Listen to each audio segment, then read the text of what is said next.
Welcome back to the Oscar Project Podcast, the show where I discuss Oscar-nominated films year by year. I am your host, Jonathan Eacherberg, and today I'm discussing the 1928 film Tempest with my friend Amanda Kusek, who writes the 90-minute movie newsletter. Amanda, thank you so much for joining me to talk about Tempest today.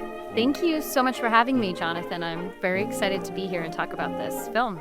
So before we jump into the film, tell the listeners a little bit more about yourself, if you could. Yeah, I'm a film writer by hobby. I'm a hobbyist. I started my Substack about 2 years ago. I have a passion for short films and short scripts. I find it really beautiful when they're done well, but it's also really fun to watch movies that are not done well. So I've kind of niched myself into this area of the 90-minute movie, and so my maximum to much contention is 110 minutes. And yeah, I just spend my time watching movies, writing about them, and meeting like-minded film buffs on Substack. Excellent. Well, we're 1 minute past your 110 cutoff with this film, from what I see. So Yeah, hopefully it's allowed this time. Yes. So before we get too far ahead of ourselves, just want to cover the basics of the film. Tempest debuted on May 27th, 1928.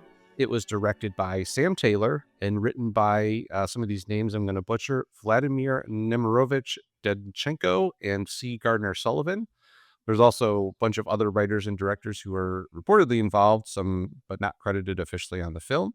I was going to say one thing with all these other writers and directors. There's also a lot of actors tied to this that we can talk about later. It seems like almost everyone was involved in this movie at some point or another. But The Tempest stars John Barrymore as Sergeant Ivan Markov, Camilla Horn as Princess Tamara, and Louis Volheim as Sergeant Bulba, and Boris DeFast as the peddler / commissar, which is a great turn of events that we'll get to. We'll get to it. The film is 111 minutes long. It's produced by John W. Considine Jr. and Joseph M. Skenk, and distributed by United Artists. William Cameron Menzies received the award for Best Art Direction for this film and The Dove, which unfortunately is one of the lost films from the first Oscars. And Tempest is readily available on DVD, and also there's a free version on YouTube as of this recording. So we'll get right into the story of The Tempest, I keep calling it The Tempest. It's actually just Same. Tempest. I know, which confused me when I put it on. Yeah. Because it has nothing to do with Shakespeare. Right. Yeah, that was one of the notes that I had early on, is it's completely unrelated to the Shakespeare classic. But the title card at the very beginning, I wrote this down word for word. I quoted it. It says, "This is the storm-swept romance of a poor dragoon and a proud princess of Imperial Russia in the last long calm before the tempest of terror." So we're pre-Russian Revolution, pre-World War I, and we meet Ivan Markov that you mentioned earlier, the poor man that is kind of introduced in that first title card. And he's a sergeant in the army and trying to earn his way into becoming a bit more of a commissioned officer. So studying real hard, and much to the chagrin of his friends, they say, "Oh, you're never going to make it. You're just a peasant. That's the leadership is reserved for the aristocrats." We'll get to it, but eventually he does earn that commission in the military. And then the other person that we're introduced to early on is the peddler / commissar that you mentioned. Comes to the window to ask for a glass of water from Ivan while he's studying, and kind of talks a little bit about what's to come. He's talking about the coming revolution, he keeps saying the Red Dawn is coming, things of that nature. Throughout the whole film, he keeps popping up every once in a while. And kind of going back to the idea of Shakespeare, this almost reminded me a little bit of like a Greek chorus kind of character, comes in beginning of some of the scenes and says, "All right, this is what's going to happen next. This is what's happening. Yeah. He's taking us along. Yep. He's our narrator almost. So we get introduced to Markov's friend, Sergeant Bulba, and that's the Louis Wilhelm character. He's kind of he's almost the comic relief throughout the film. He is there as the buddy, but not, obviously he's not he's not going to be the love interest. He's not the type that looks like the love interest in the film. I did read that he used to be he was like a linebacker or something before he took up acting. Yeah, I read that he got the injury to his nose in a football game while he was at Cornell University. I saw that as well. Yeah. And I guess he just kind of used it to his advantage as a I've seen him actually in a couple of the films from these Oscars, and he's so recognizable. As soon as he comes on screen, you know exactly who he Does is. he fulfill similar roles, or is he all over the place? So the other one that I watched most recently was for next week's movie, the which is called Two Arabian Nights, and he's a similar. It's more of a comedy than this was, so it's a little bit more slapsticky. But you know, I read that he does a lot of things like that, a lot of kind of heart of gold type soldiers, Mm. policemen, or on the other side of things, villains, mobsters, stuff like that. Yeah, I asked because I feel like he's kinda like the prototype for a character actor in a lot of ways, with that distinctive face, but I was curious. Yep. Yeah, he's definitely I think definitely someone who was very typecast in his roles. All right, so where were we? We meet his friends, and he becomes an officer, Yes. and And then they're washing their horses in the river, the pond, something like that. I Mhm. was a little confused by that whole sequence, but that leads us to where one of the other soldiers, officers, somebody has gone off and stolen some clothes of the women that are bathing nearby. And of course, one of them turns out to be Princess Tamara. And we get Markov takes the clothes and is trying to be a nice guy and return them, but of course she thinks that he's the one who actually stole them and gets mad at him. and thus starts our back and forth Yes, with starts these our 2. troubled romance that's Yeah. gonna continue on for the next hour. Yeah. And I was a bit surprised that because you know she's scared at first when they kind of meet in the woods and she tries to take the clothes and then he just goes in and kisses her like I no know. no pretense whatsoever. He's just like, all right, let's go. Yeah, it felt, not unexpected for the time, I guess, Yeah. but unexpected for his character, who's supposed to be very moral and upstanding. And yeah, I was a little surprised. And I think I wrote down, I think at some point I wrote down, I just was like, oh, did I misunderstand his character, or what is this shift? I was trying to wrap my head around the shift, and I don't know if I ever really got there, but Yeah, and I mean, it seemed like there's a couple of different points where it shifted with him. The scene we'll talk about it in a little bit, and the ballroom scene was another one where it kind of Mhm. shifted a little bit. Mhm. So before we get to that, I think the next scene, he's actually getting his promotion officially. Gets the epaulets from the general, who we eventually find out is Princess's father, and the general invites him to this ball, this officers' ball that's going to be taking place at his mansion. I guess why? Well, and I guess it makes sense. You know, you think, why does the general have this amazing mansion? But it's because the general and all of these officers are the aristocrats. They're already Right. the wealthy people. So It's so funny. I had this conversation when I watched this movie with my husband. I was like, "Is he a general? Is he the king? He's both? Okay."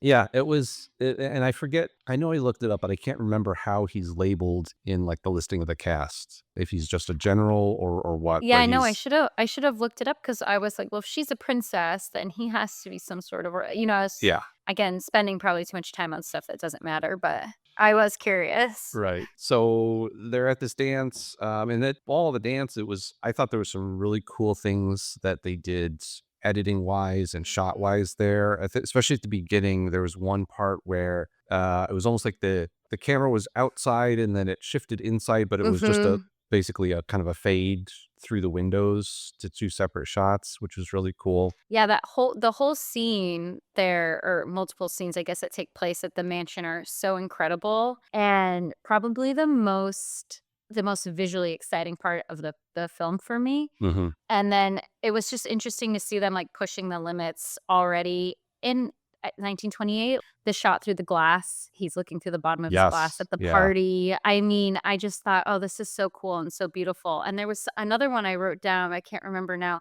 There was the glass there was, he was standing by a vase, and there you could see everyone dancing in the reflection of the vase, and it was just, so beautiful, and I was, like, very excited and encouraged by that. And then, we were in the dungeon, which I'll let you get to, but so we were at the dungeon for, like, 40 minutes, and I was Yeah. like, "Oh, okay."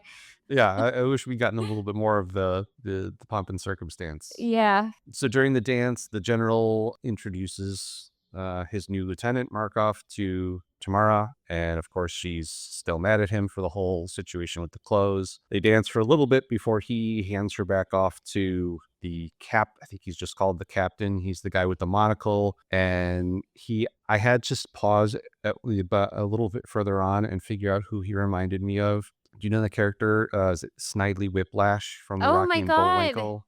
Yes. That's That's such a good call out. Yeah, Yes. and obviously Yes. that character was based on characters like these Right. from the silent era, so Right.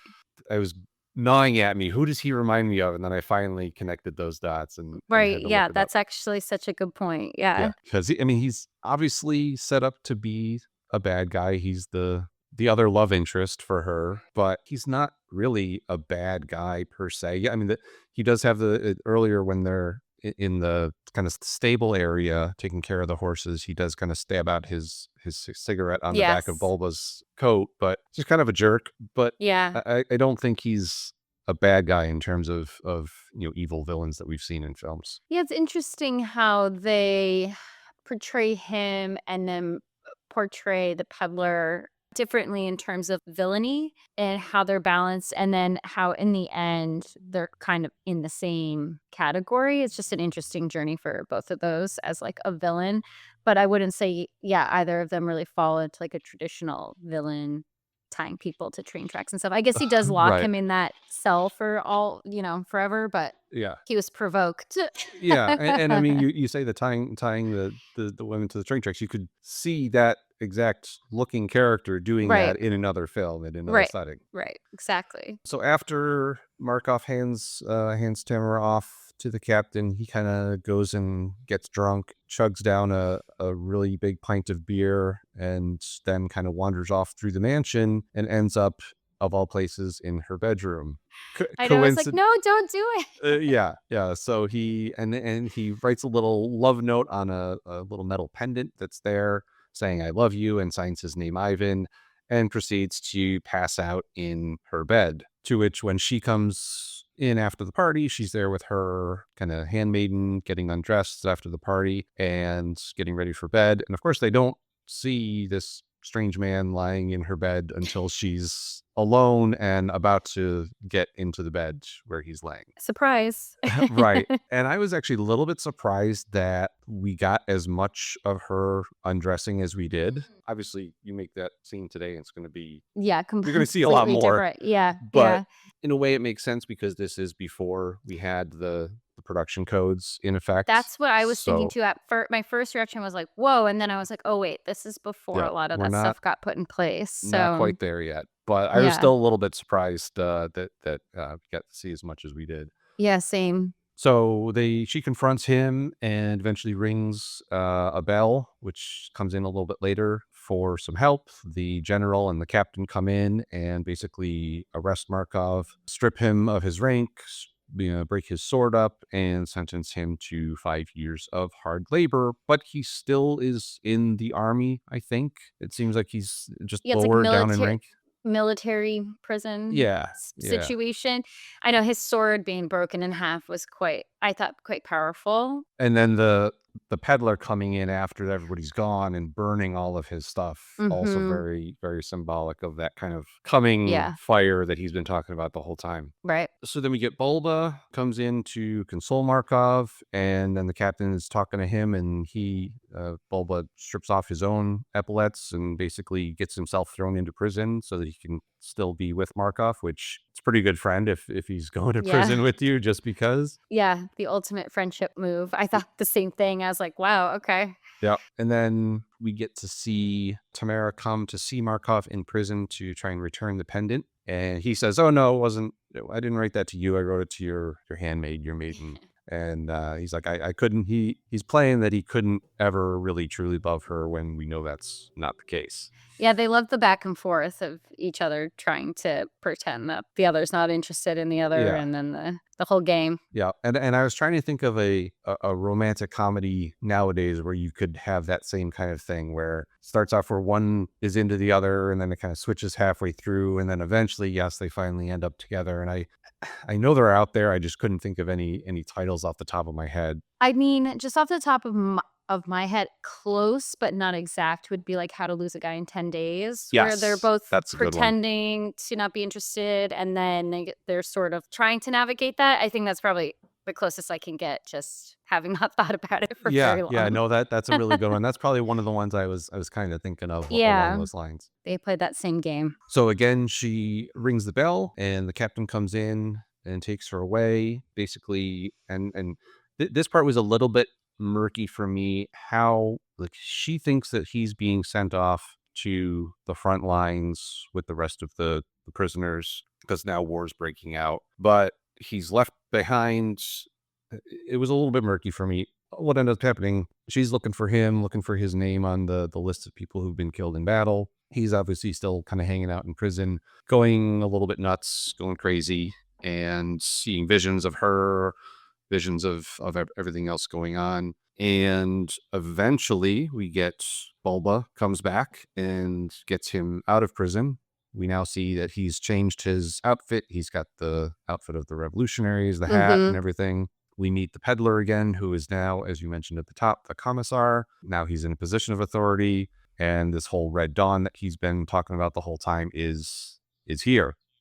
So Yes. they give Markov a fur coat as well, and he becomes kind of like a not executioner, but judge and jury, arbiter of who's Yeah. guilty of what I don't know exactly. I mean, just being wealthy, I guess, is Being wealthy, a yeah, lot of the case. supporting the wealthy, being wealthy, I'm not sure. So we get a little return. Bulba, dressed in his own fine fur coat, gets to put a cigarette out on the captain, kind of revenge from earlier. And we get this whole series of sequences with these tribunal where they're pronouncing death for people, the aristocrats, and we see the generals comes in, the captain comes in, they're all convicted, and then Tamara herself, Markov says, send her back to prison, and then we get a final scene where the two of them are back in that same cell from earlier, but now the roles are reversed. He's the person who's in the position of power.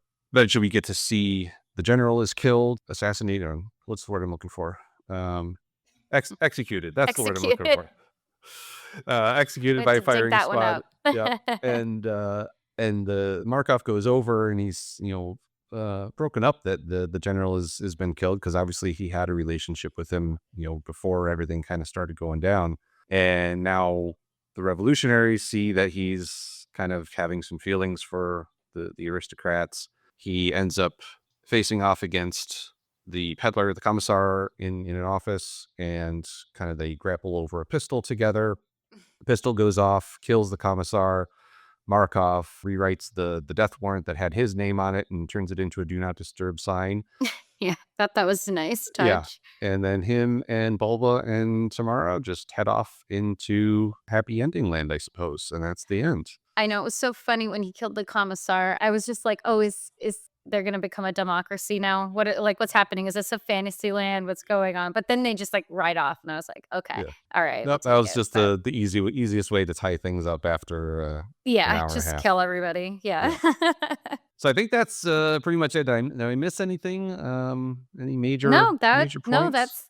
that sums it up. I think that those were, like, the key players, the key moments for everyone, and, yeah, I there's just in each of those sort of segments, there's, like, these, like, key visuals that stuck with me for each act that in my mind, I can see each one from these, like, really specific scenes, which and, I don't need to go off on a tangent, but I was thinking about, like, the world of Netflix and movies now and, like, how often we're distracted when we're watching movies, and with this, I really could not be distracted. Yeah. I had to, like, keep my eyes on it and how much more I took in the visuals because I wasn't glancing away. I wasn't getting running to get a glass of water or, when the dog needed me, I had to pause it, and, like, I just wasn't as distracted, I didn't pick up my phone to answer a text. I was really locked into the visuals and they're beautiful, and I feel like they've really stuck with me, and I'm like, "Is it the movie? Is it because I actually watched the movie?" It's without 0 interruptions, I don't know. Yeah, no, I think there's definitely some really impressive, you mentioned earlier those scenes in the mansion, some really impressive set design, production Mhm. design, even the way the camera moved throughout those, especially when they're dancing, and it's not just that they're holding tight shots on two people dancing the whole time. There are shots where there's 30, 40, 50 people clearly dancing and a band playing in the background and people drinking over here, and there's a whole lot that goes into those. Yeah, it's a huge production, and, you mentioned the camera moving because I know this won the award for Best Art Direction, Yep. but I was just shocked it didn't also get a director award because it's so the camera movements to me were so great and so amazing and so interesting, and the shots were interesting. Yeah, just really, really beautifully done, a lot of those scenes. That mansion scene is gonna stay with me for a while. And same thing with the scenes towards the end when they're in that courtroom, kind of Mm. scene. There's a lot of different type of characters in those. We see Mhm. the revolutionaries, we see the aristocrats, we see the just kind of the peasants, the Yeah. people who are there kind of to have their say, and there's a lot going on in a lot of those. And even when they get outside and they show some of the executions kind of in the background, but there's a lot of depth to a lot of those scenes. I'm thinking of the one part where she's actually watching, one of the firing squads carry Mhm. out some of his executions. She's looking through kind of a grate in the wall, and I like how it's subtle because you see, the execution is behind the gate. It's blurred. It's in the background, so it's not very graphic, but obviously you can tell exactly what's going on there. Yeah, yeah, I found that really interesting too. You just start seeing the bodies Yeah. fall and yeah, just really well done. And I liked the commissar had his death stamp and Yes. then Markov puts his hand in the way and he has the death stamp on his hand. I don't know what they were trying to say other than I was like, that's a very cool visual. I'm into it. I like it. Yeah, yeah, no, I noted that as well. That was cool.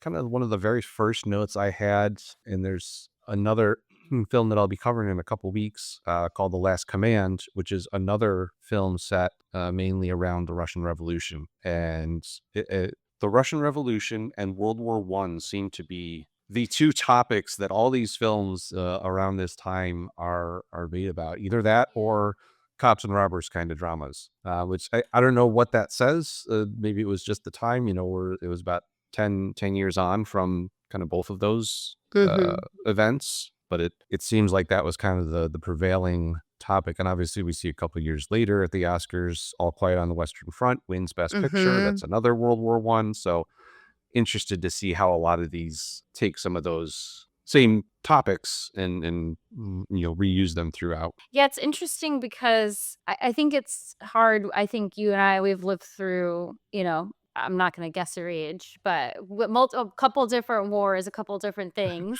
Yes. but no world wars Right. and the lasting effects of that. And you think about 10 years, guys sitting there thinking about 10 years, and it's like, that's 2015.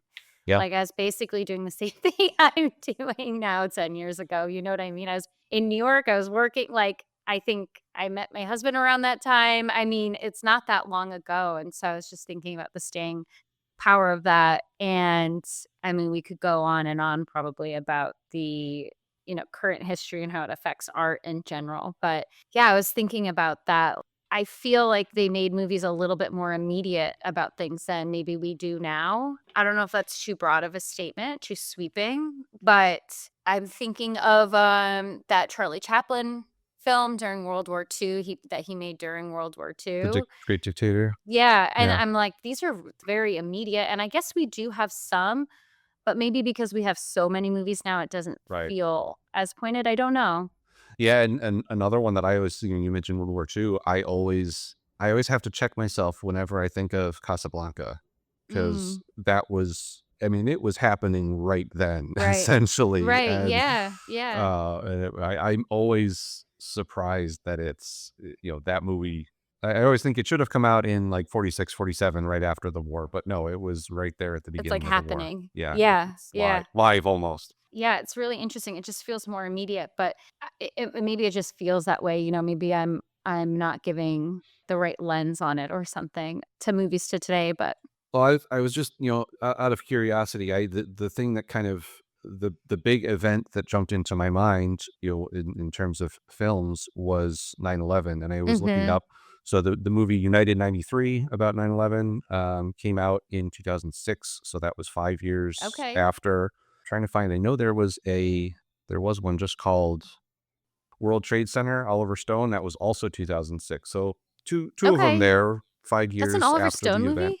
Yeah, yep, that was Oliver Stone. I think that I've was never heard it. probably one of his last.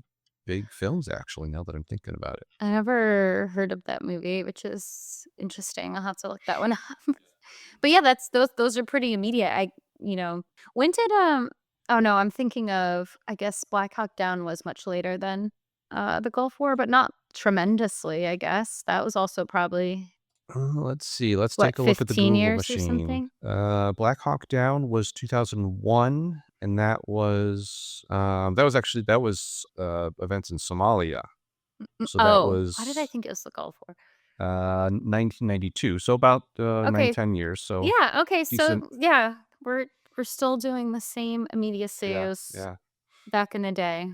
Well, that was a good tangent. I like that. Oh, I did wanna talk about, and so this is gonna show my ignorance because I haven't didn't study film or anything in school, and I've just been like an amateur and kind of teaching myself as I go and just reading and trying to, but I was under the impression that, and I meant to look this up before we chatted, but I was under the impression that everything was always shot on sets until, like, the '50s. But then watching this, I felt like not all of it could have been sets, but I don't know. I guess I should have looked this up, but I'm just curious if they used a mix of sets and actual locations, because I just had it in my mind that everything was shot on a set, but this felt very much, some of the parts did not feel. Yeah, I don't know. I wasn't able to really find much about the production of this one. Yeah, it was tricky. Yeah, I didn't see much on production. I didn't see much in terms of reviews, contemporary reviews. I mean, a lot of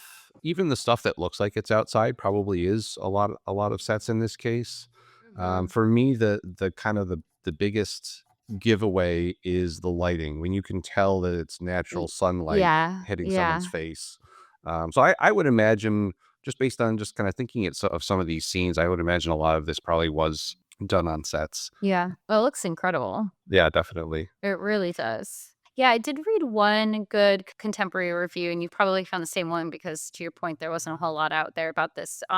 It's a blog called Movies Silently. Yes, I did see that one. I thought this one was quite good. She just covers a lot of the story in an interesting way, but she does touch upon how there were like four other actresses to play Princess Tamara that kind of came and went while they were shooting, and then they'd reshoot all the scenes and then bring someone else in and reshoot the scenes. It just seemed a little bit, production was a little, I don't want to say like crazy, but just a little bit all over the place. And I don't know. I just thought, I was just thinking about the nature of making movies and how it seems like that is just, we always talk about like, oh, it was crazy, this happened, that happened. I think it's Yeah. just the nature of making Yeah. films. Well, I think for me, the most famous one of that where they had to change an actor was Back to the Future. That Michael J. Fox was not supposed to be Marty McFly, and they filmed several scenes and they had to reshoot a bunch of stuff for him. But just quick back to Camilla Horn on that, since you're bringing her up.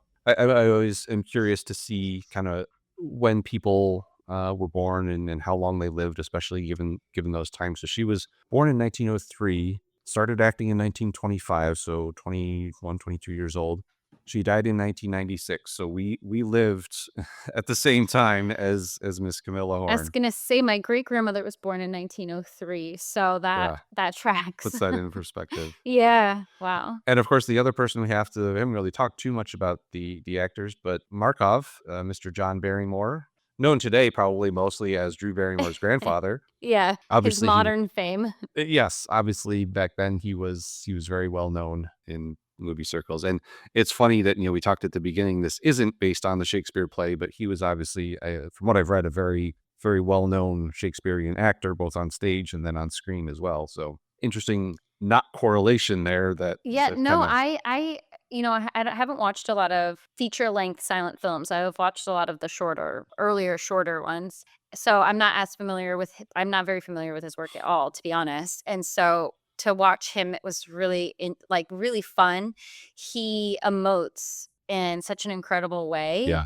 and it's so refined and so, I mean, he's just talented to that type of medium, the silent medium of these movies. He's like, I don't know, I just, his facial expressions, the way he can carry a scene with humor and sadness, fear, it just is really, without ever hearing a word, is so cool. I feel like I can hear his voice without hearing it, which I Yeah. just think is such an amazing feat. And I think I read this was one of his last movies, perhaps? Yeah, he did continue into sound films. I just have Wikipedia up here, and he died in 1942. Oh, so maybe this is one of his last silent ones. Yeah, I think one of his last silent films, Hmm. because he did Mm. do a number of sound productions later on. I did have to say too, and it's kind of been a recurring conversation, talking about these first Oscars. Obviously, they're all silent films with a few very short exceptions, but the difference in the ones that are overacted and the ones like this one where obviously they're being expressive, they're being emotive because it's silent, but not overly doing it. Yeah. And I appreciated that.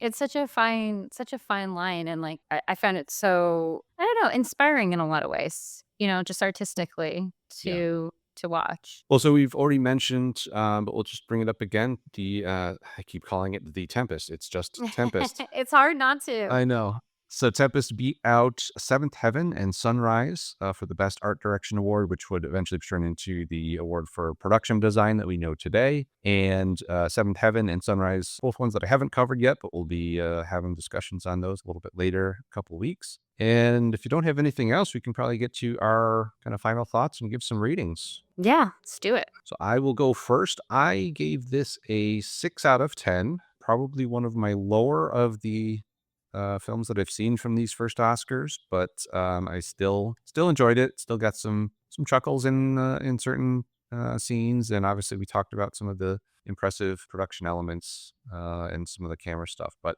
lower end of some of these first Oscars for me, 6 out of 10. Since I'm less familiar, I've given it a 7 out of 10. I haven't been watching its contemporaries, so for me, this was like an exciting treat. So I do think that plays into my review a Sure. little bit. I think the opening scenes all the way up to the mansion, really fun, really engaging. I think it hit a bit of a lull for me there midway, and then when we're primarily in the prison, which they had some interesting aspects of like the playback of what he's seeing in his mind. Like there was interesting elements, but I don't know if I'm claustrophobic or what, but being in the the prison for that long kind of dragged for me. So 7 out of 10. Yeah, and the one other thing that I did note that I didn't bring up earlier is I thought it could probably have been about 15 to 20 minutes shorter overall. Yeah. We could have tightened up the editing just a little bit, gotten it into that 90-minute sweet I was spot gonna for you. say, as someone who loves a tight, like, I'm obsessed with movie editors and what they do. I 100% agree. I think a little bit tighter, and then could have kept our interest a little bit longer, or easier. It would have been. We would have moved it up the scale a little. Yeah, definitely. I probably would have moved it up to a 7 had it been 15 minutes shorter. Yeah, yeah. Well, I will be sure to include a list of any of the resources and links to articles and reviews that we mentioned, as well as a link to where you can watch Tempest if you're interested in watching it on YouTube. Amanda, I want to thank you again for coming on the show to talk about Tempest. And where can people find you one more time? Where's your newsletter? Yeah, thank you so much for having me. This was a blast, and thank you for having me go a little bit outside my comfort zone with this one. It was really enjoyable. And I can be found at the 90minutemovie.substack.com. Wonderful. And don't forget to follow The Oscar Project at theoscarproject.substack.com. And be sure to come back for another movie discussion next Tuesday, where I will be discussing the film Two Arabian Nights. Thanks for listening, and I'll see you at the movies. But love oversped you and led you at last out of